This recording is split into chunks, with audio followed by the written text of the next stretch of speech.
Tuesday, November 18th was National Grief and Bereavement Day, and inevitably, death affects us all. It can be the unexpected and sudden loss of someone close to you, and in other instances, an illness or advanced age puts people on notice that losing a loved one is near. Either way, coping with the end of a life can take a toll emotionally and physically. Adrianna Prosser is our guest this week. Her personal experience with death led her to become a death doula and grief educator. Hi, Adrianna. Good morning. Hello. So can you start with just explaining what is a death doula? Well, people might have heard the term birth doula and helping mothers birth their children into this world. Well, we labor into this world and we labor out. And so to assist that might look like some bedside companionship, some respite work, validation work, ritual and legacy to make meaning at end of life, and also grief and bereavement support. So what got you into this field? It starts with a sad story. My brother died by suicide in 2010, and it ripped my world and my heart apart. And through my grieving process, my bereavement, I was really loud about my grief. And I think a lot of people were taken aback by that. But by calling out my grief, it called in other people with their grief. They shared their grief with me, so much so that in 2019, my coworker, Roberta, phoned me up one day and she's like, "Hey girl, what's up? What are you doing?" And I'm like, "I don't know, living life." And she's like, "About that, I'm dying." And so she had stage 4 breast cancer and did not want to sit in a hospital bed. So we went to Disneyland and I was her personal support worker. But did you know that it's also called death doula? Because I was there to validate her experience, not judge how little or how much energy she had, be able to hold the space for grief and death being in the room with us at all times, even at Disneyland. And I companioned her through the end of life. You said in your experience, and I'm so sorry about the loss of your brother, Thank you you. said you were really loud about your grief. What did that look like? What do you mean by that? Oh, I wrote a not so one woman show called Everything But the Cat because it seemed like I had lost everything but my cat, like including work, partners, relationships, my apartment. Everything just kind of blew up because there's something specific about a suicide death that is quite nuclear, quite toxic, because death in itself is just so riddled with taboo and stigma that then again you put that with suicide and people just don't know what to do with you or it. And it felt very isolating. So I created a one woman show and took it on tour to different theaters and high schools and universities and tried to share that grief and try to start these conversations. What are some ways, different ways that you've assisted people and families when they are grieving? Grief is something to be metabolized. So my role is to help facilitate that. And as a grief educator, I like to tell people about metabolizing grief. So forget about the 5 stages. That was never meant for the bereaved. Throw it out. It is like a wad of gum stuck in your heart, and it takes a really long time to get it out of your body. So things like sound. Are you making sounds through crying, through wailing? Are you listening to sounds? Because a lot of music helps us give voice to our feelings. Movement. So again, the crying and the wailing is a very physical act. I found dancing like a stupid, like just thrashing around to really loud music was really help at expelling that energy stuck in my chest. It felt like such a weight. Community and storytelling, telling the story over and over again of like, I can't believe this person's gone. I can't believe they're dead, helps your head and your heart sync up because it takes a really long time. I think I read a study once that was about 100 times that you have to repeat that for your brain to make that neuroplasticity stick because your whole life you've known this person. They've been there, they've existed, and now they don't. How is that possible? So metabolizing that grief is something that I like to help people with. I think that's such an important concept that you've raised, this metabolizing of this grief. Mm. Um, I've spoken to people in my life who've lost someone, and one of the things they would say is like, I don't know what I'm meant to do, as if there's kind of meant to be this plan. Mm-hmm. What do you say to that? when they've just gone through this devastating thing, but they kind of are questioning what they're meant to feel and how long they're meant to grieve, and all those that kind of additional pressure that they put on themselves when they're already Absolutely. faced with this heartbreak.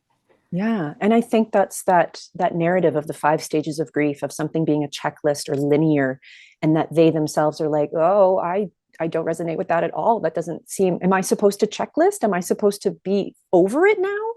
And so to constantly be there for that validation of like, nope, that was never meant for the bereaved. Let's cancel that narrative. That is for people facing their own terminal illness.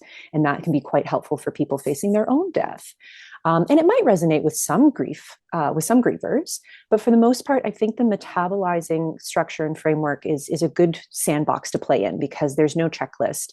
It really is allowing you to feel your feels, and to sit with the discomfort. And that's really what you can do for friends and loved ones that are going through grief, is willing to sit in their swamp with them, because it's going to be an ugly time. You are, again, processing, again, that kind of feeling of like laboring through, and releasing that. And it can be very messy. And sometimes the best response is a blanket fort, handing them some mugs that you no longer love so that they can smash it, right? Like really somatic releases, things that can make meaning, right? Maybe write some things on that mug before you smash it, so that it's more of like a ritual and meaning making to really give voice to your grief.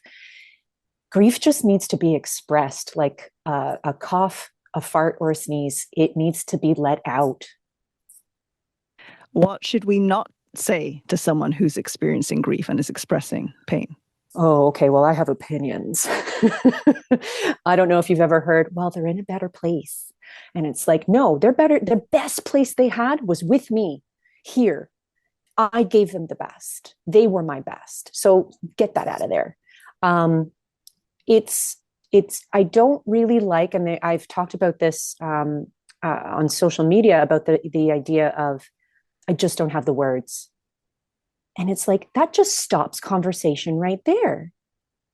I don't have the words. Well, then how are we going to have a conversation? How can you be a metabolizer with me? How can you be a safe space to discuss my grief and express it with you? If you don't have words, then I do not see you as a resource, and I won't talk to you, because you've told me you don't want to talk about it. We're coming up to the holidays. Mm. Whether you celebrate Christmas or not, it's just in your face, right? Like Mm-hmm. family time, being together, getting together. And I can only imagine what an aching hole it can leave for some people who have lost someone at this Mm-hmm. time of year. Um, two questions for people listening who have lost someone this year. What advice would you give to them? Number one. And number two, how can we support those people in our lives who've lost someone? Mm-hmm. So holidays are going to be really strange for the firsts. This is the firsts that they are not here. So maybe bake in some extra time, maybe let hosts know that you might just, I'm Celtic, so you might just Irish goodbye, you might just leave, and just let them be okay with that. Just be like, heads up, I might hit a capacity of like, nope, nope, nope. I need to go cry at home with a blanket fort and some soup. So just, I think, again, conversations, having the ability to conversate, like to let people know where you're at and welcome them in with that vulnerability of, I don't think I can do this. And you as host being like, that's okay.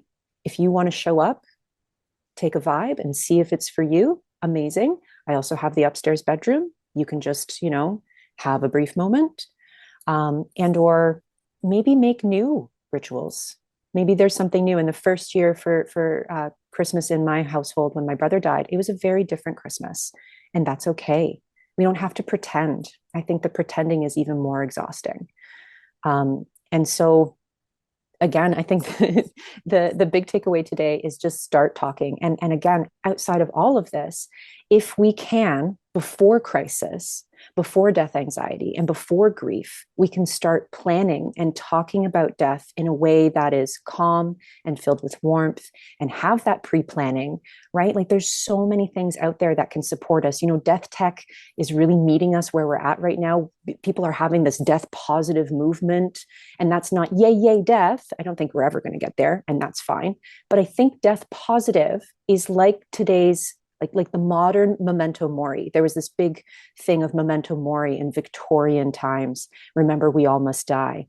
And they're a fascinating case study to look at memento mori in Victorian times. But today, in 2025, I think we can look to death tech and companies like everassist.ca. They have a funeral concierge service to try and take away that heavy weight of the bureaucratic part of death, which is so overwhelming.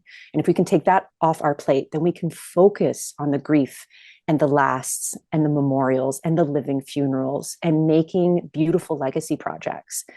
And so before we get to the grief, let's give ourselves the gift of time and space and capacity by doing the actual checklists, which are the wills, the funeral planning, the estate planning, making sure that executors know what's up, because that is a huge job. And to talk about that outside of crisis is such a gift. I have so many more questions, and I'm deciding whether to ask this one. And maybe it's for a future conversation, but just the idea of after your loved one leaves, because you talk about, how grating it is to hear from people, well, they've gone to a better place, but it does open this whole conversation up about like, what does happen to them afterwards, And my dad, who was very close to his mother and lost his mother, years ago, says, I still talk to her every day on the way to work. Yes. And I just wondered what you thought about that idea of talking to the person who, as a grief educator, what do you advise your clients? I would advise them that there are so many different cultural rituals around keeping space with our ancestors and our decedents, that Halloween was birthed out of Samhain and out of Dias de los Muertes, the Days of the Dead. And if they are looking for validation and to feel like, oh no, I feel crazy that I want to talk to my dead loved ones. No, there are cultures around the world that make this a ritual each year, and that we ourselves don't necessarily have to be Celtic or Mexican, that we can talk to our decedents, talk to our loved ones. I go for a smoke break because my brother used to smoke, and I don't smoke myself, but I light a cigarette on his birthday out on the balcony, and I have a wee sit with my brother, like, hey, Andrew, how's it going? And I have a little cry and I have a little laugh and I have a smoke break with my brother. And I think that's a beautiful ritual for me, myself, and it might look differently for you. Adrianna, thank you so much for this conversation. I really appreciate the work that you do. Thank you so very much. And thank you for making room for conversation. I really appreciate it. Oh.